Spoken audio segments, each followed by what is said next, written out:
you very much, Vice Chairman. Well, with the kind of panel that you have, I'm wondering how you expect a doctor and a cleaner to be the ones to give the keynote. So I'll start. So my job really is very easy. I'll just spend a few minutes to set the tone. I'm sure we're all very keen and eager to hear from this very distinguished panel. And thank you very much, Engineer Momo. Thank you, Tim Tayo. They own refineries. All right. I mean, having both of them on the panel is instructive because of some of the things that we think might be fundamental or foundational to some of the problems that we have. And we have great economists on the panel. I mean, Kola, you've heard. Tokwe himself, an economist who works in the presidency. I call him presidency, right? And Tola, who I deliberately invited so that when he sees my application for a loan, he will be calmer and a little bit more friendly. But like the Vice Chairman said, I think that this is a time that everyone, particularly in business, in private business, needs to be more engaged, and we have to be more creative in terms of our solutions to some of the challenges, that we have. So, but like I was saying, is we are all witnessing what is happening, and that's why I'm very glad and thankful to the Chamber for what they do and giving us members an opportunity to have discussions around economic matters that sort of affect us. We are a service business essentially, and if you guys are not doing well, you are not going to patronize us, because somebody would ask me, why are you interested? I'm interested because I need these guys to be successful. All right? If there's a refinery that is not getting crude, he's not going to think of engaging me to come and manage his facilities if there's nothing to manage, right? So basically, all I'm going to do is just to set the tone for our conversation. And the first thing will be to try and, for us to take a look at some of the things that we know, to create a foundation for the conversation that we're having. Just a few, trends. I do not claim to be an economist in any way. The economists are here, and I'm sure we're waiting to hear from them. And then to sort of identify some of the problems that we have, and also now what suggestions we think from where we play in the real estate and in the facilities management and the built environment space. And foundationally, we think that part of the problem that we have today is because it's taking a back burner, but maintenance has been something that is not in the front burner of everything that we do. For instance, many thanks to Alhaji Aliko Dangote, who is, currently probably done the biggest refinery on the planet, right? But I was speaking to one of the gentlemen. I said, everybody sort of has an idea of how much it has cost to build that refinery. I said, but that's probably some of our societal challenge. Who knows how much it's required to run or to operate that refinery? What does it cost to keep it running? What does it cost to keep it maintained? My question has always been, what if our public refineries were working? What would have happened if we did not have to import crude? Where would we be today if we did not have to get into a subsidy regime, right? Where would we really be? Can we just sort of guess? So at the heart of all of that, of course, is not to oversimplify, but we cannot keep ignoring the fact that assets start when we procure them or when we build them, but they become valuable through their life cycle when we run them, when we keep them functioning, when we keep them maintained. It is not a front burner conversation, but we believe that it should be a front burner conversation. And that's why we're just introducing this from where we sort of sit to say the foundation of the problem from our perspective is that maintenance both on public and private, because the private people that go into public spaces has not been a key issue. Like I mentioned, it would be just nice to take a look at some trends, right? In 1999, our foreign reserve was 5.5 billion, roughly, right? Today, they say it's around 33 billion. But there's all kinds of things they say about it that I don't understand. Forwards, backwards, midwards, what have you. All kinds of things that just tend to suggest that those figures may already have certain commitment. But we are thankful to what I now start to call the Yemi Cardoso magic, that is cleared forwards and things like that. But bottom line, that's where we're at. And it seems very, very fragile. Now, if we just take a look at all of those things, in 1999, crude was around $26 a barrel. Today, plus or minus $80, plus or minus, right? The years I highlighted from 1999 to 2008 is the heart of the conversation I'm hoping we would have today. If in 1999 we were at 5.5 billion in reserve, and in 2008 we were at 53 billion thereabouts in reserve. That's about over a decade. And at that time, you could see the impact on our per capita GDP. You can see the impact on, oil prices were high. Our debt profile was extremely low at about 3-point-something billion. Today, if we back out domestic debt, we're at about $40 or $45 billion. If we add domestic debt to it, it's upwards of $100 billion. And that is quite daunting. Just to lay that as a basis of the conversation. Today, what are our realities? Inflation is almost killing everybody, right? Headline inflation at about over 30%. Food inflation at almost 40%. The action of removal of subsidy, or in inverted commas, removal of subsidy, plus the issue of floating the exchange, suddenly just everything sort of went into a tailspin. And of course, usually what we can see from the monetary authorities, policy authorities, is tightening, just keep tightening. And that gives us this reality today. MPR has just moved yesterday or 2 days ago to almost 25%, 24.75. Cash reserve ratio of deposit money banks at 45%.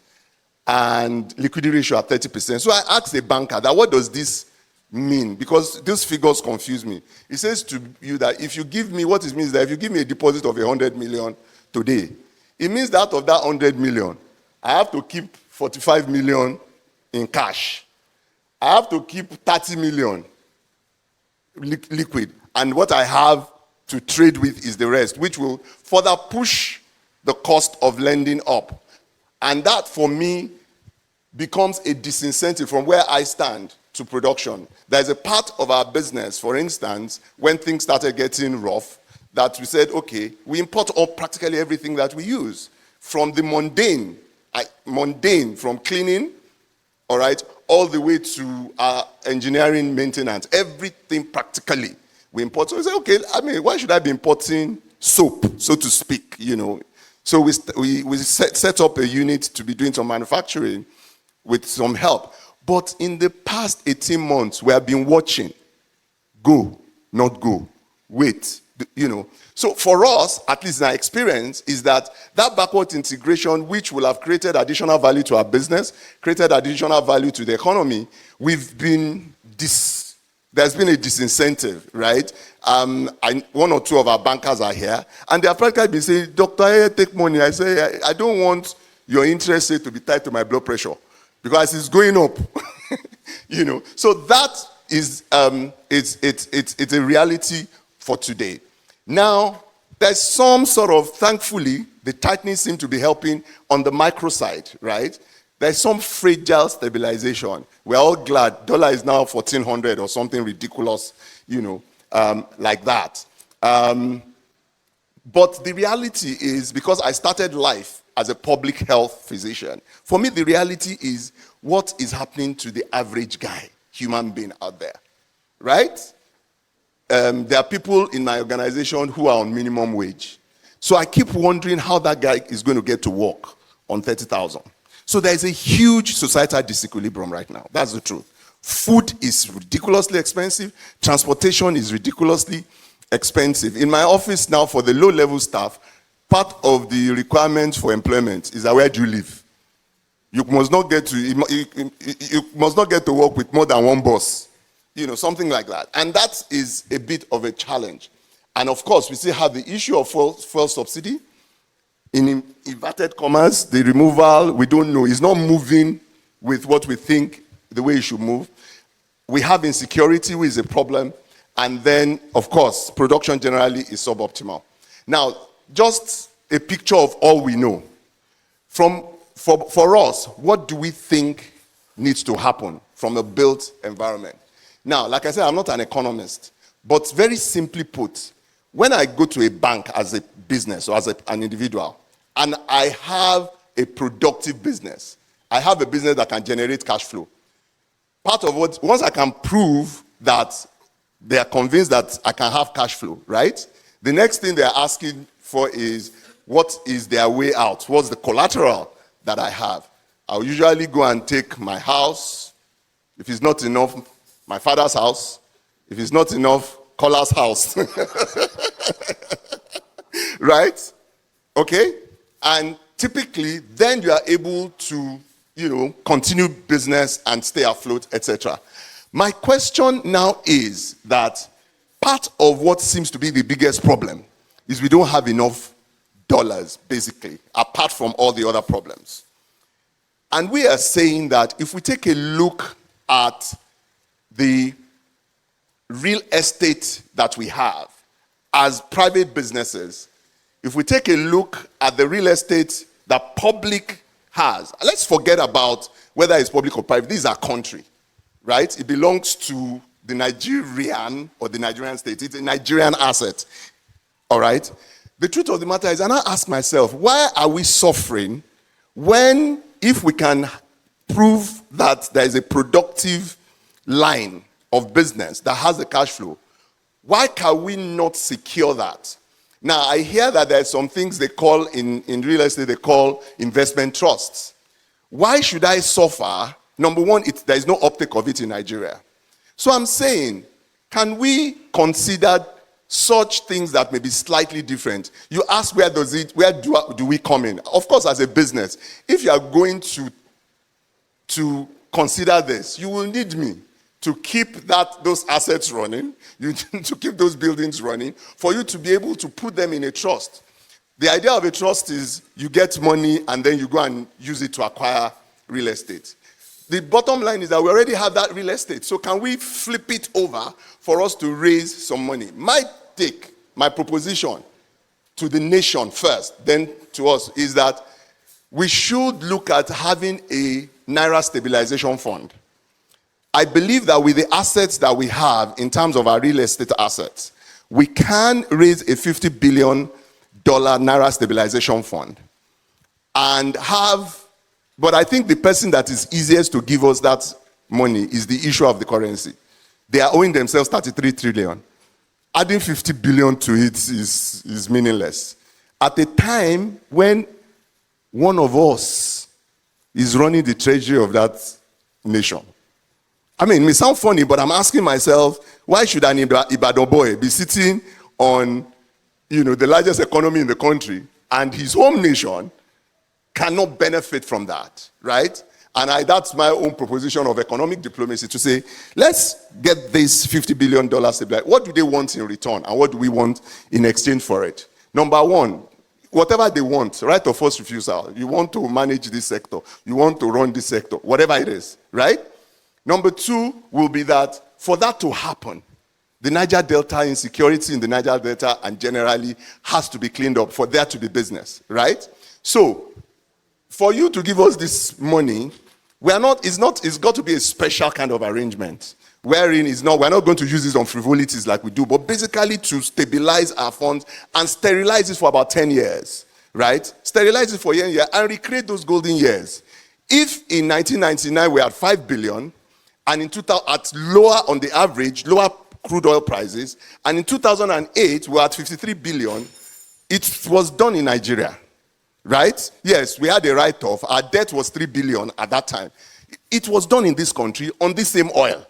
Can we recreate those yesteryears over the next 10 years and say, we have done it before, over a 10-year period, we're able to save up $50 billion, but now we need the $50 billion today, and in 10 years, what we can promise in the minimum is that that $50 billion will have been saved up. Of course, the adjuncts to that will be that our refineries must work, and we need to increase oil production. I think the $2.5 to $3 million barrels per day is the kind of target we should be looking at, because I do the math, 2.5 million times $80 times 365 days. What can we do? The increase, we would put it away to be saving up for this special fund that we have. What that will do is that it will keep the economy stable, whilst the private sector will be productive if the environment is right. The rest of us will find our way. I would keep my factory running. I will stop importing all the inputs to our services, all right, just like many other person will do. Second to that is that just 2 points I'm hoping that we can have a conversation around is that let's look at our real estate. Rather than having all these small activities, can we have large real estate investment trust that starts from my investment is what I have today and I put it in it? Why can't public sector real estate, why can't they be commercialized? Why should Lagos State, for instance, be owing $1 billion, right? And if we take Alausa and a few of their properties and we commercialize it, and it becomes something that is income generating even to them. Number one, we optimize. Just this week, a client who has a 15-story building, or a prospective client, we took a look at the property, top notch. He's using barely 2 floors. That's a waste. It's not just a waste to him, it's a waste to the nation. And we are suffering as a people. If there is no commonwealth, there can't be individual wealth too. So basically the challenge is, can we flip what we're doing, both on the private space, for it to have the depth to be tradable locally and internationally, it must have capacity. It must be a lot, right? In America, the biggest funders of healthcare are healthcare trusts. They don't operate. All they do is that they have money in a healthcare trust, basically just to fund the real estate of healthcare. So those are the 2 things I'm hoping that our panel can speak to. Can we have economic diplomacy that will give us money over a period of time based on certain parameters that will sterilize it so that we don't waste it? Basically, it's a Naira stabilization fund. So that I genuinely think that the Naira today should not exchange for more than 800 plus or minus. That's my opinion. Because just dial back a few months before all this madness started, there was an official rate and there was a black market rate which was in the 750 plus or minus region. So what suddenly happened? That we floated it and it went to 2,000. That's my opinion. But if we have a fund that will stabilize it, that will happen. And then if our investment banker, scholar, Tola, what do we need to do to take a lead in that, so that me as a private sector person, rather than give my property to UBA or to where my other bankers, or to Stanbic or whoever, I put it in a trust that trades and is generating. Once that real estate is generating revenue, then it's tradable, and it can now be tradable both locally and internationally to generate additional foreign exchange income. Ultimately, what that will lead to is that the economy will stabilize, the Naira will stop doing yo-yo, we'll all be able to do business, and hopefully you'll be more interested in hiring me to run your facilities, whether it's a refinery, whether you're in real estate, you're in banking, whatever it is. Very passionate about this, so let me keep quiet and hand over to the panel. Thank you very much.